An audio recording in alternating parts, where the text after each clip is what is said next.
Hi and welcome. This is Harshit Bhardwaj in another exciting episode of the Gist of It podcast. I have a wonderful person from a very enigmatic field, the PR. Let me welcome Praveen from Delhi NCR.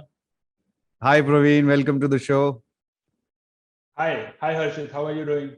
I'm good. Thanks for your time. Thanks a lot. See, I am in marketing for last 15 years and different aspects of marketing gradually coming to the digital side of it. PR is one of the most intriguing and mysterious side of the entire marketing gamut. So, what I'll ask you right away, because I've had many experiences with PR agencies, national and international. Recently, last year, we spent uh, a lot of money. I won't quote a number, but a lot of money on a monthly retainer to a London-based agency, and the output was nowhere near the value expected for the money paid. So please, let's start with a case study. What all do you do? If I'm a startup, I'm launching a brand or launching a product or a service, and I come to you, what all would you do? What should I be expecting? Because I read your post, you talk about a lot of expectations, right and wrong expectations from clients. So I think the major problem is that we don't know what to expect from a PR agency. So what would you Right. tell me in let's say in 5 minutes that dude, this is what we can do for you and this is what to expect? uh, Sure. It's a very good question, and it has intrigued, as you rightly mentioned, it has intrigued one and all, including many in the PR profession. To answer your question, what I would tell a prospect is that I would help the client in building a story that hmm, is saleable to journalists, and okay. that is something that target audience wants to understand from the client. Most of the time, it happens in the marketing sector also. uh, People talk too much about themselves. They forget that they exist for the target audience, Yeah. and target audience comes with their own set of needs. Now, till the time you fulfill those needs, and before that, till the time they know of your existence, there's Hmm, no point of doing anything. So through PR, the client becomes known to the target audience, and that happens through media. Media becomes one of the channels. Now things are moving towards digital, so it has changed. The number of channels that are available for use have also increased. We are not limited to media anymore. We can talk about podcasts, we can talk about social media, LinkedIn specifically for B2B companies. And a good PR professional would touch upon each of these parts to make the client visible to the target audience, hmm, talking about the things that the target audience want to understand. hmm. Okay. So the major component that probably differentiates between what you are doing or what an out and out digital marketing agency is doing is the traditional media factor. The journalists and let's say in the digital space we call them influencers, right? Right. They are the major stakeholders that you work with. They're one of the channels, I would One say. of the They're not the channels. stakeholders because they don't gain anything out of the whole engagement. Hmm. At the end of They're one the of the day, distribution channels, they are the distribution channel. Yeah. right? So let's But I would say differentiate. I would differentiate PR from digital marketing companies by saying that digital marketing companies won't invest time in understanding the client's purpose of existence. They but would they not. should, ideally They, they should. they should. They Yeah. should. But they don't. PR fraternity, on the other hand, they invest a lot of time in helping the client build a strong story, Hmm. Hmm. right? And by strong story, I mean they would identify the angles which can be pitched to media. Hmm. Angles like why did the company come into existence in the first place? What are the Hmm. solutions they are providing to the target audience? Hmm. And what is the story behind the founder, Hmm. right? So what is the identity of the founder, right? So there are many other nuances also which the PR fraternity works upon and create story out of those nuances. But major difference is between digital marketing and PR fraternities. Digital marketing won't invest that much time in building stories. Yeah.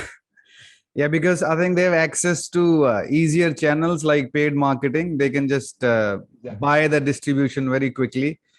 While you have to organically, I think a large portion of your distribution is organic. And when you pitch to a journalist or to an influencer or to a large magazine or whatever, you're selling the idea and it's going organically.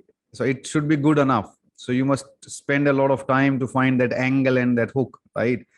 That is not done by the digital marketing agencies. Simply, I think, because it's easier for them. They can just design an ad, buy a media space on or wherever channel, and it goes out. So it's there is no validation from somebody in between, like a journalist or an editor of a big magazine or a media publication. So that validation proves that yes, the story is important and crucial, and it will travel. So I think that's a very key major difference. And I see Absolutely. why digital marketing agencies should not have a PR person in the mix has always been baffling to me. Why they are treated differently? It's just a, but it's got a lot to do with PR people as well. Because last year when we were hiring for a PR agency, most of the people, once the news spread out that the client has money and he's looking for media exposure, hundreds and hundreds of calls from all over the country, and their pitch was very straightforward, nothing to do with storytelling. Their pitch was X amount for X media exposure, right? We'll take X amount and we'll get you in ST, TOI, this, that. And they didn't bother about writing the story or creating that compelling narrative. They were like, just give it to us, we'll spread it out, just the distribution. Yeah. What you're doing That's is a big flaw. That's a that's big the flaw. problem, and that is, I think, tarnish the image of PR, because that's how people come to understand PR as, you just buy, you have 1 lakh, okay, this is what I can get in 1 lakh, let it out, and then it Right. produces no result. We've seen this last year. We had about 250 plus a PDF of 250 links. About 5% or 10, less than 5% were the premier links. Rest were just links. Which I was like, I can get those links for 500 rupees. But it was a big Right. PDF when the client was actually happy seeing his name on so many different publications around the world. But it got us nothing, because we were holding the product. We were the publishers of his book. Okay. And I can tell you, after spending tens and thousands of US dollars, the return on investment is super negative. I don't see a single book moving because of all those, everything that they did. Nothing at all. I mean, if you're doing it for vanity, then it's okay. You want to see your name on different newspapers and magazines.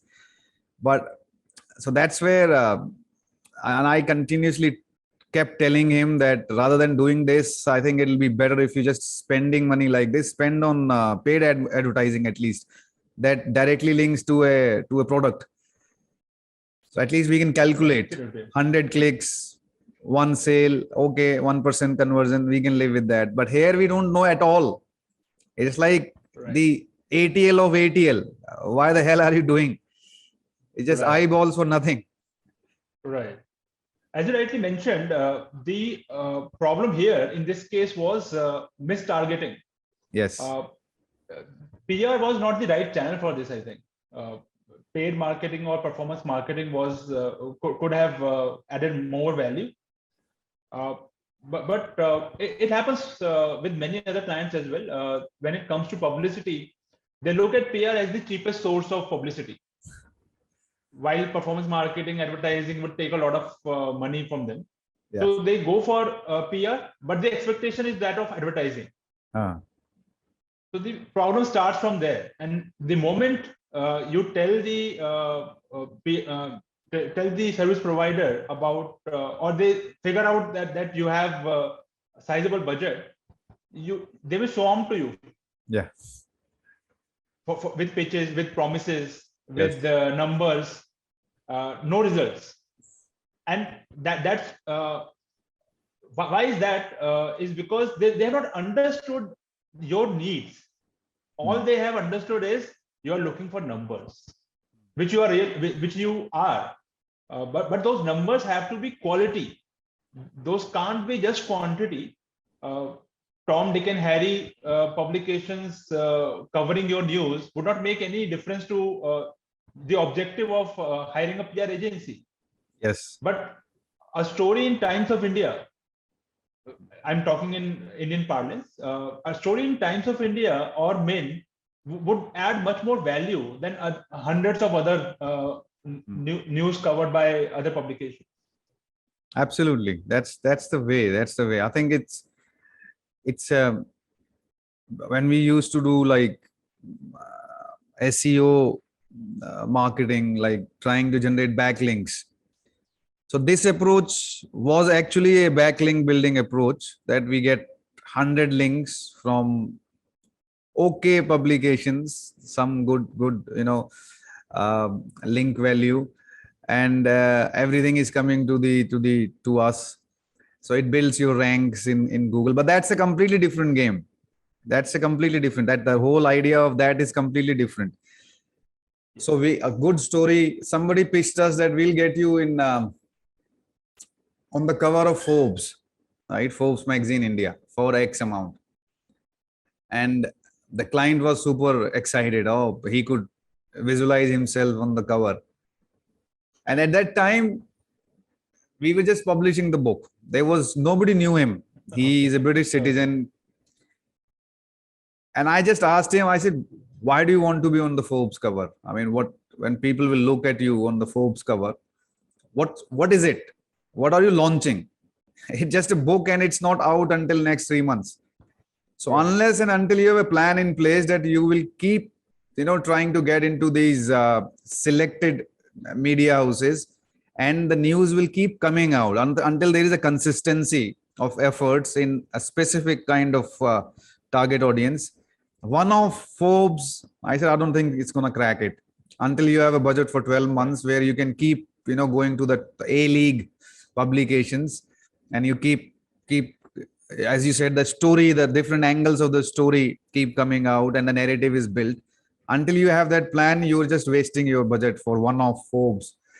I mean, it's easy. You pay and they were like, we'll do it for next month.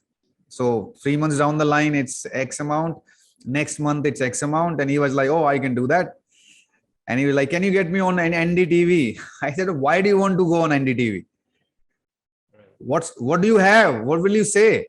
What will you talk about? Right.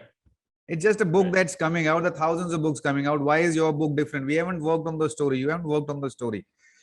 Why this book is important? What else are you doing around it? It's just not, a book is coming out. It's a book on feminism. It's an international book. You have an international profile.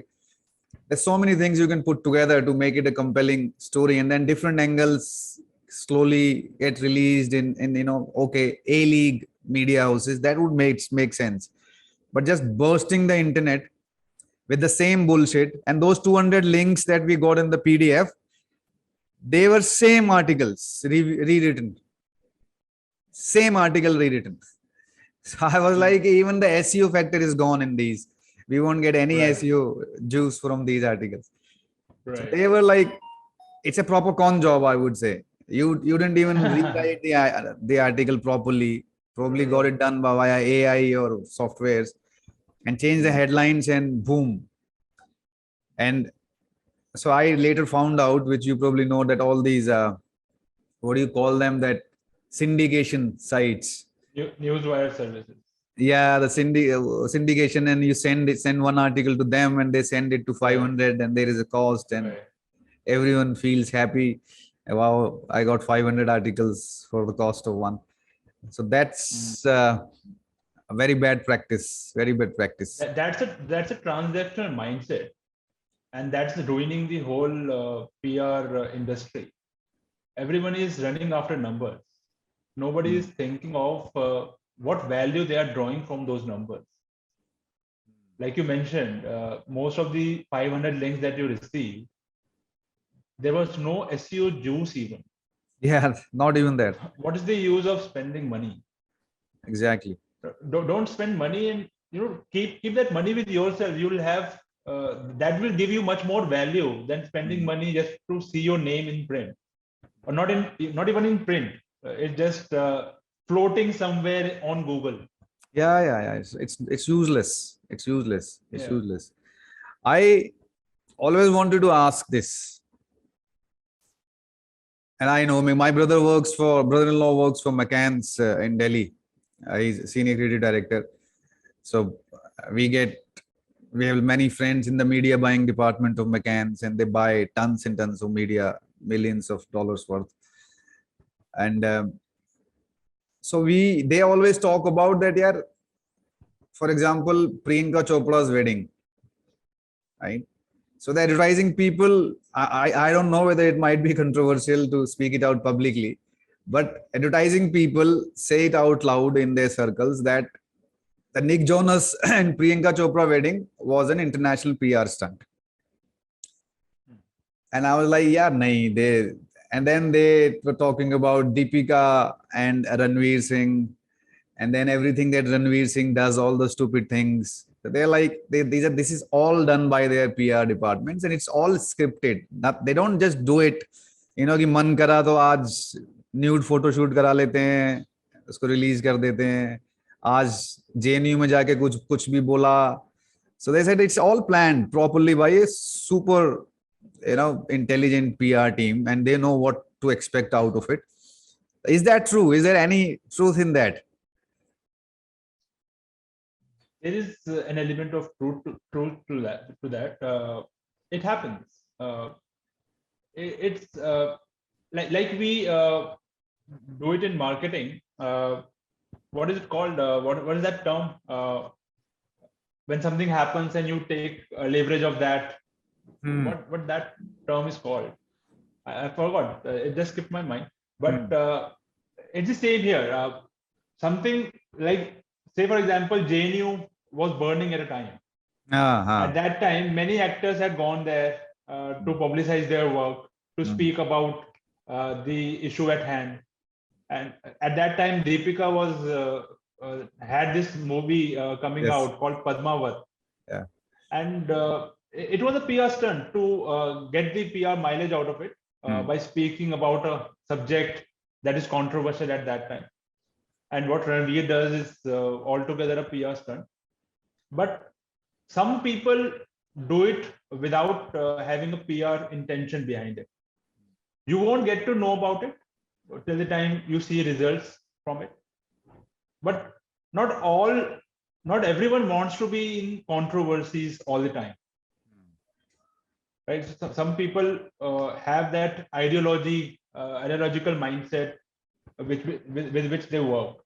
So there's no PR there. But it happens all the time. We see it happening everywhere. But there are pros and cons of each activity. So I think that's taking PR to extremes by being in controversies, leveraging PR for being part of controversies. PR can be a very positive force to create a change in the society, in the things around us, in creating awareness. And I think we should utilize PR for those purposes more than being in controversy. Yes. You're right. Yes. I think it's this controversial PR stems from the political narrative and the political exercises. That's where people have realized that it works. At least reporters swarm at you if you do something, out of the league. And any news is good news. No news is bad news. That dictum. But tell me, I always believe that, and I've seen it in digital marketing and social media influencing as well, There is a guy called Gary V. You might have heard of him. He's probably the largest, Gary Vaynerchuk. He has one of the largest digital marketing social media consulting in the world. And he started off as a wine selling person. So he was just promoting his father's wine business. Yeah. I follow his content. And what I've noticed and observed is that all his content looks like he has done it impromptu. Like 90% of the content, he mixes it with prepared content. And 90% seems that he's just walking around, he creates a video and, it's just raw and impromptu and improvised. But I know it's not, because I know how much, what all he has done, his team has done on that. Because it takes us, if we edit this podcast video, half an hour video, it'll take us good amount of 2 days in subtitling and editing and all that. And he does those about 50 to 80 pieces a day. And he swears by it that my whole formula is that produce as much content as you can. So go by the conversion that even if one or two go viral, it will be fine. It looks impromptu, improvised, raw, but it's not. And I think that's what a good PR is, isn't it? And it looks like a naturally progressing story, but it's well prepared, well looked after, well controlled. It doesn't seem like it's paid or forced by influencers or someone's promoting it. It's just happening on its own. That side of PR. I think there is a specific term for that as well. So that's a lot of work happens behind the scene. So while in PR we still talk about getting coverage in media, and people whenever the coverage comes out, people complain that mint mein nahi aaya, ET mein kyun nahi aaya. They should also appreciate the work that goes behind getting a story in ET. What are the things that you are doing that deserves your story to be published by ET? Yes. ET has a set pattern. You have to fulfill those requirements to be published there. Right. Now, if you don't put in that much effort, that much work, you don't create that kind of a story, there's no way that you can hit ET anytime. Right? It can only be through luck or through paid advertorial that you can get into that. Otherwise, there's no point.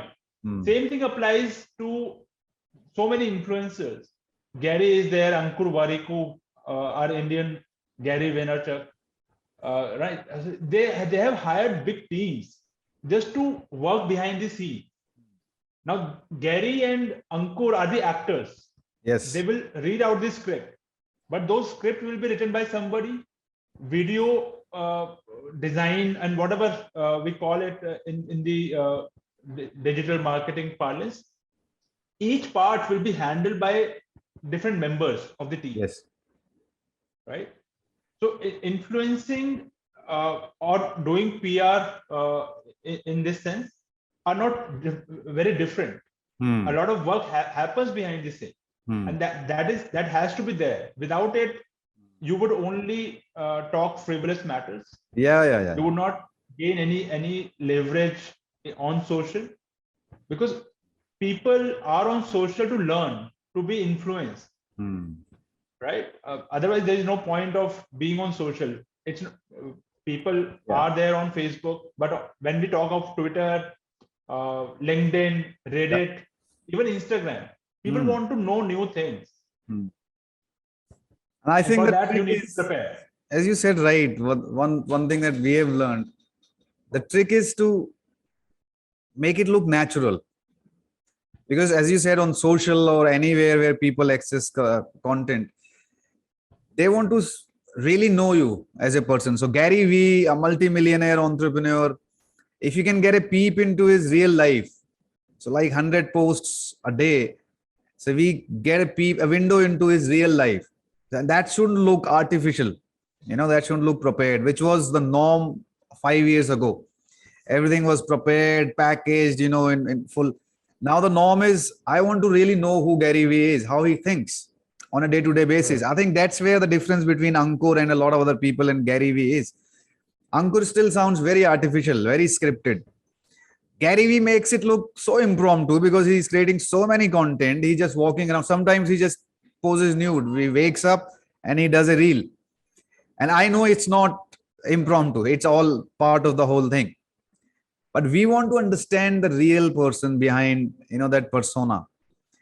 And a lot of founders who find a way to do that, it's very difficult. I'm sure you work with a lot of founders and you must be, telling them to come out, expose yourself a bit more, show who you are, like you said in the beginning, who the founder is. That story is very important.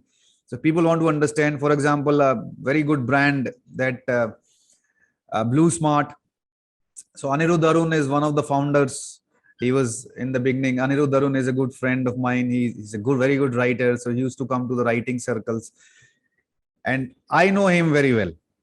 I know he's a top-notch guy. And I told him this as well, that we know Blue Smart brand is very good because it's getting organic PR because of the good customer service and all that. But nobody knows who's the team behind it. So some of you, maybe one of you or two of you or somebody, you become the face of that rather than hiring brand ambassadors, which used to be the norm.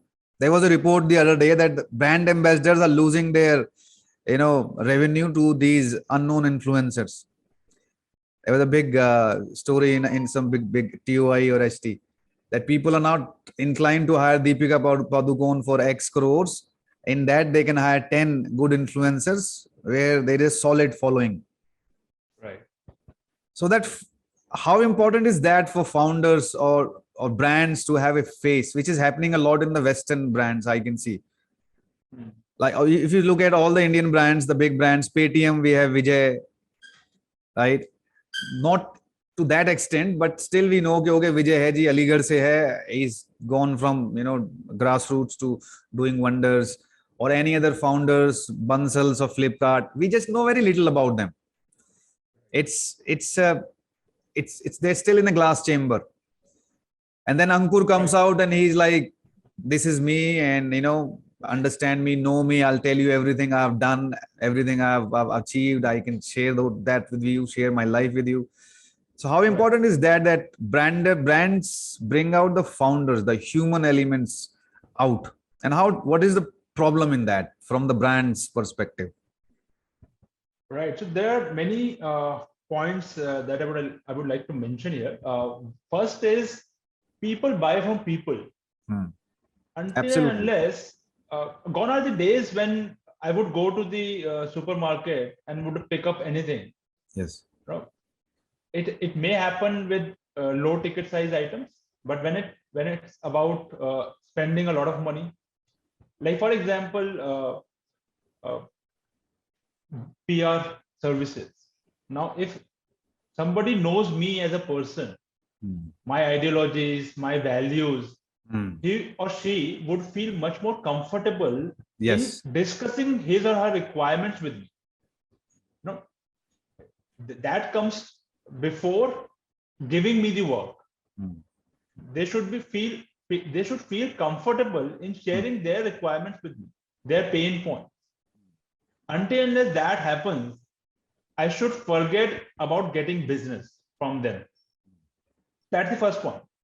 Second point is that you need to study your target audience needs, their requirements very closely, which has happened in the Western world. It has started happening in India as well. But we are, like in many other things, we are behind the Western world in doing this. And Ankur Warikoo has, for example, studied the target audience deeply, and that's why he is putting himself out there. Yes. As a person, with all the vulnerabilities he has, with all the successes that he has seen. Yes. Right. And now, in the recent past, he has started posting pictures with his team as well, just to show that he is not the one doing everything. Yeah, he has a team behind it, and that team together is Ankur Warikoo. Right? When we see that kind of transparency from an influencer, we tend to trust them more. Right? Absolutely. The third part, you ask a question: what's the problem in doing that? The main problem is people are afraid of judgment. But when you are in business, you have to go past that fear Yes. that people are judging you. Let them judge. You are in the business. You are here to make money, to make your business profitable, Mm. and you can do it ethically. You don't have to be in controversies all the time. Mm. You can still talk about your business, show yourself as a person, show your vulnerabilities. Everyone is vulnerable in some senses. Yeah. Show your successes as well.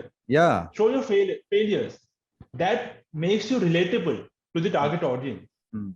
And the moment it happens, your business goes off the roof. Yeah, we've had some good examples like Zerodha and Cred's founders on LinkedIn, writing fantastic content. Maybe it's written by someone else, but they're owning that content. They're coming out. Cred would be an exception. Cred Yeah, would be an exception. Kunal yeah, Shah has a large following, but the business is not doing well. yeah. But So he took it off, because of his own personality. absolutely. So Zerodha, he did.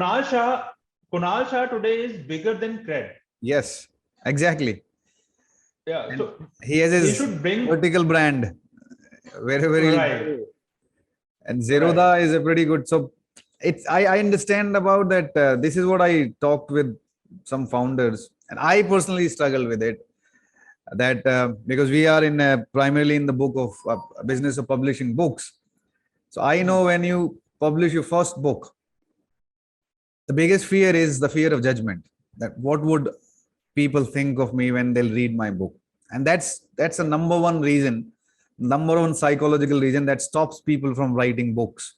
And that is also the number one reason that stops people from coming out. Right? There used to be a time when we used to make fake IDs, all that kind of stuff. Now you can't hide anymore. So right. owning what you are is requires a lot of courage. But if you're in business, you're gonna have to come out and show who you are, because if you build a business, you're good enough, isn't it? And you Absolutely. have something that people want to understand. So have that, get rid of that imposter syndrome, own it. Right. Some people are naturally good at it, some people are not. But I think in a business scenario, this is a skill that and I think PR people, you probably not force, but strongly suggest to work on those skills. Interviewing and presenting yourself and carrying yourself. And Right. if you're not sure about it, if you're then work on these skills, because you can't hide anymore. Right. Not even in Absolutely. the Absolutely. social media scales. Yeah. Absolutely. And that's why media training becomes one of the most important services today. Yes. Until unless you know how to present yourself, what to speak, what not to say in front of journalists or the audience listening to you, you would not see the success you want. Yeah, I've seen the proof of that with the cricketers. The Mm, cricketers who couldn't even speak Hindi properly, like I'm amazed by Suresh Raina. He's from round here, right, Muradnagar. mm, And mm. that chap 10 years ago couldn't do interviews in Hindi properly, and now just look at him commentating on English channels and carrying himself. Even everyone in Right, the Indian teams, there must be a system in place to train them in, and they have a set script. Right? They have a right, very set script, four, right, 5, 10 words. Absolutely, right. yeah, yeah. The guy that the boys played well. Yeah, Boys played well. yeah, the boys played well. And they have 5, 6 sentences, but that said with such panache and confidence, and it's just, this is. And then we see the interviews of Pakistani team and the Sri Lankan team. It's just Right. different league. The Indian team is trained so Absolutely. well. These boys. So I see that it's all done by a good PR team, and they Right. tell them exactly what to say, how to say it, have confidence, and then they do it well. Not Yeah. not a single Same shy thing guy. goes. Yeah. Same thing goes for businesses. Every business is what the founder is. Yes. It's value, business value, culture is attached with founders' values and culture. Yeah. And so that's why if I need to get to understand, if I want to understand what Cred is, Mm. I would like to understand what Kunal Shah is. Yes. because he is the face of the brand, Yep. right? And that's the only time when I would use that service, or else there's a huge discount that they are offering. But that's Obviously. also very transactional in nature, no? These Yeah. discounts are not forever. Discounts will go, but Kunal Shah will exist. Yes, yes, yes. Right? That's So he it's should, very important. I think yeah, the takeaway point from this is for founders, for any business owners, it's upon you. You have to come out. If you're lacking in any skill, feel uncomfortable, you can always hire a team, find people who can train you in that. A good PR team would do you for that. But you need to come out and show who you are, because there is no other way. The team's faceless brand will not succeed in today's world. You can't hide. People will find everything about you. right. Two additional Fantastic. points. Two Yeah. additional points. When these founders are building up their PR team, they should also commit to work with the teams. Teams can't create anything out of thin air. They need 100% support of the founders Yes. or the management. Yeah. Yeah. Yeah. First is that. The second is give them adequate budget to work with. Hmm. Right? Although PR is organic by nature, there's a lot of expenditure that happens behind the scene. Say, for example, if we have to shoot a video, Hmm. a lot of expenditure will go Yeah. there. Yeah. Although we are not paying for the end use, the coverage of it, but a lot of things will have to be paid for. So adequate budget is required for that. Absolutely. All very insider tricks and tips for a lot of people. And the good part is that it all comes across as a common sense stuff. Common sense which is uncommon. PR is absolute common sense. There is Uncommon nothing common else sense. to it. The only thing it requires is consistency Consistency. Yes. in using that common sense. That's the whole point. Right. Amazing. I think we've covered a lot of ground, and we'll touch base after this for 5-10 more minutes. I'll give you a ring. And Sure. thanks a lot for your time. I learned a lot of things. A lot of my things, my ideas were validated by you. Thanks a lot, Praveen, for your time. It was a pleasure talking to you, Harshit. Thanks a lot. Thank you. Let's close it. You take care.